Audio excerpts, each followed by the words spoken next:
So I'm gonna show you just a quick, it's not hard, recipe to make some really good pickled onions. They go good on Mexican food, hamburgers, pizza, eggs, anything savory pretty much that you can think of. Okay, red onion, okay, you can get them at the store. You start by taking off the end that doesn't have the little roots, okay? You start with the other end and you just, because this will hold it together while you cut it. If you cut it from this end, then this falls apart when you're cutting it. So just a little tip. So you don't want any of this skin part in there. Okay, and if you're not sure, just err on the side of caution and take it off completely. You don't want any of that in your pickled onions.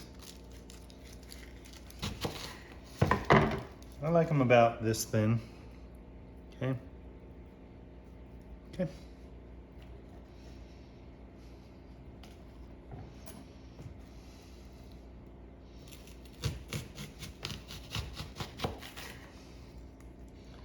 It goes without saying that you need to be very careful because it is kind of unstable when you're cutting. So please be careful. When I get to the end, then I cut it in half. Okay? Because I like to have full rounds, but not all of it can be that way. So then I have a more stable place once it gets smaller.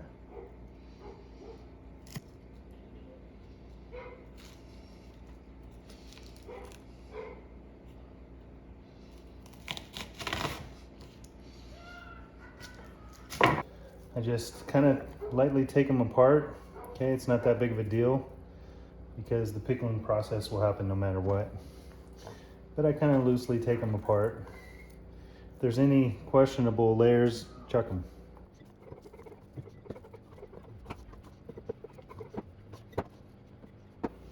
Okay, you can usually get about onion and a half in each quart jar.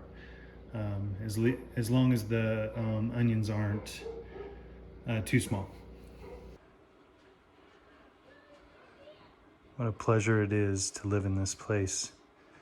It's beautiful out there. It's snowing. It's Christmas season. Neighbors all over, having a snowball fight. Can't really ask for more than that. Very cool. Okay, so you probably will hear the dog barking at the kids and stuff from the kids having a snowball fight, so. Okay, made 2 quart jars. Okay, I was able to fit 1.5 in each. I had 3 onions. Wasn't sure how that would go, but it looks like I'm gonna get 2 quarts of pickled onions. So again, these will be, need to be refrigerated, and they are not something you stick on a shelf like you would something that you can or pickle or whatever. They're not sealed. They're just closed like you would a ketchup bottle or whatever. So, okay. A funny story, when we bought this house, my wife and I, we had a set of pans that we had just bought. And we set them on the stove and turned it on, and the stove just kept going off. It kept turning off on us. So I had to contact the previous owners and ask them, what in the world's going on with the stove? Do you know why it keeps shutting off? Well, we did not know when we bought the house that this is an induction stovetop, which means that the pans have to be a certain metal, magnetic, in order for the stovetop to work. So I don't know if you have any experience with induction ovens, but so we had to buy all new pans even though we had just purchased some. And so this is one of the original pans that we bought with the house. Don't really like it. Wouldn't recommend it, but it still works. So a quick tip.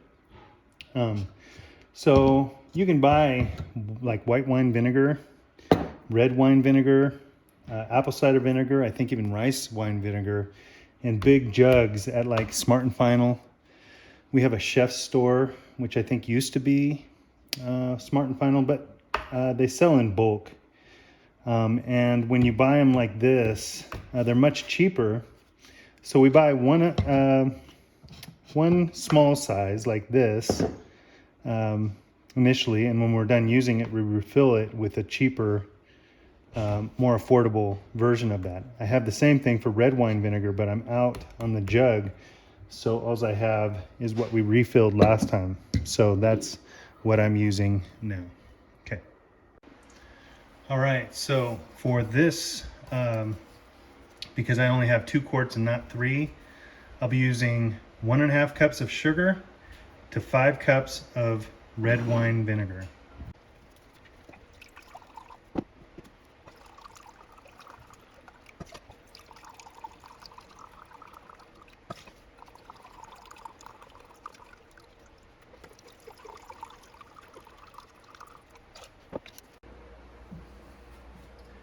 So what I'm doing is I'm going to bring this up to medium heat. Every stovetop's going to be slightly different, okay, whether you have electric, induction, gas, or whatever. So a medium heat just to bring it up to a light simmer, and that helps dissolve the sugar when we put the sugar in there. So there's 5 cups of red wine vinegar. Okay, another quick tip while that's heating up. Okay, these are 2 different kinds of apple cider vinegar. Okay, this is just your run-of-the-mill apple cider vinegar. It has its purposes. I use it for marinade. This is apple cider vinegar made with the mother, that's the yeast, okay? The mother yeast, okay? And this is really good, I'm told, for heartburn. 2 tablespoons in a cup of water, and then you drink that down. And supposedly, I have not tried this, but I'm curious of your thoughts if this works. Leave a comment in the comment section and let me know if you've tried this or if you plan on trying this, but it's supposed to help with heartburn. So I use 2 tablespoons of this in the pickling juice. Okay, so here we go.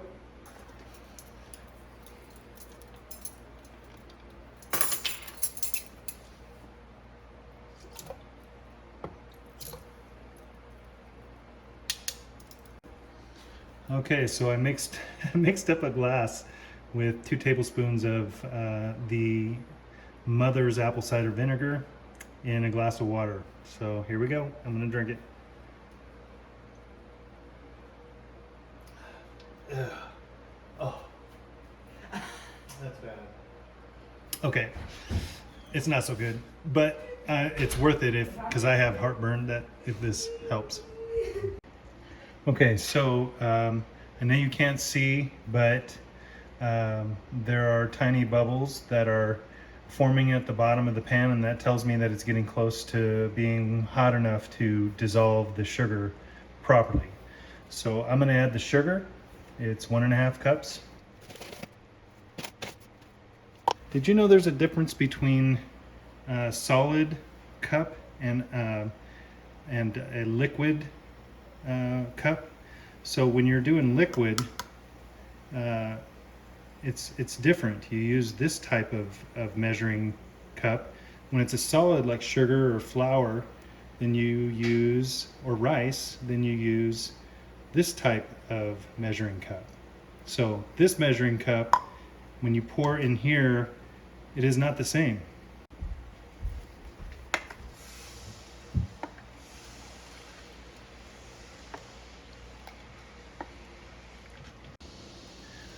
Okay, so I've tasted it, and I decided that I want to do it a little bit sweeter than what it is. So I'm going to add an extra 1/2 cup of sugar, totaling 2 cups of sugar.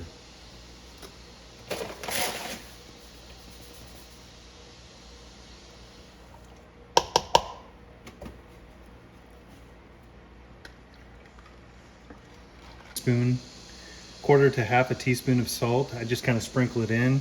Not too much. It balances out the sweetness.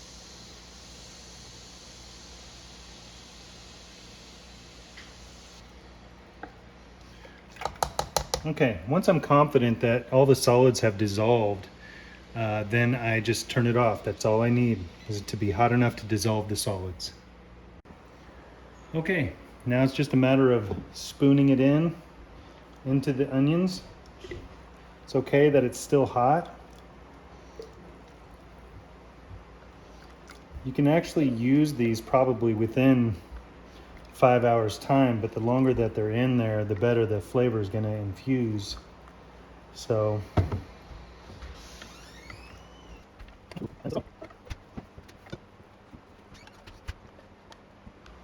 okay, perfect. It doesn't seem like it now, but in about 5 hours time, all of that is going to be like a pinkish color, and it is just most delicious. So this is how I do pickled onions. So I'll just cap them up. I'll let them cool off on the countertop slightly, and then once they're cool enough to put in the fridge, I'll put them in the fridge, and they will be good to go. All right, so here we have kind of the finished product. It's still very warm, okay? Make sure that you stuff all those onions down into the juice, top it off with the lid, and these things are good on just about everything. Pizza, hamburgers, hot dogs, enchiladas, excellent on enchiladas, especially green sauce enchiladas. Burritos, any kind of Mexican food really, and they're especially good on the famous moose burger, which is another video that me and my son made with moose burger, but that burger can also be made with regular beef hamburgers. So check out that video too. Hope you enjoyed this video. And Merry Christmas to you all. It's Christmas season. Have a blessed Christmas. Remember that Jesus is the reason for the season. And blessings to you all.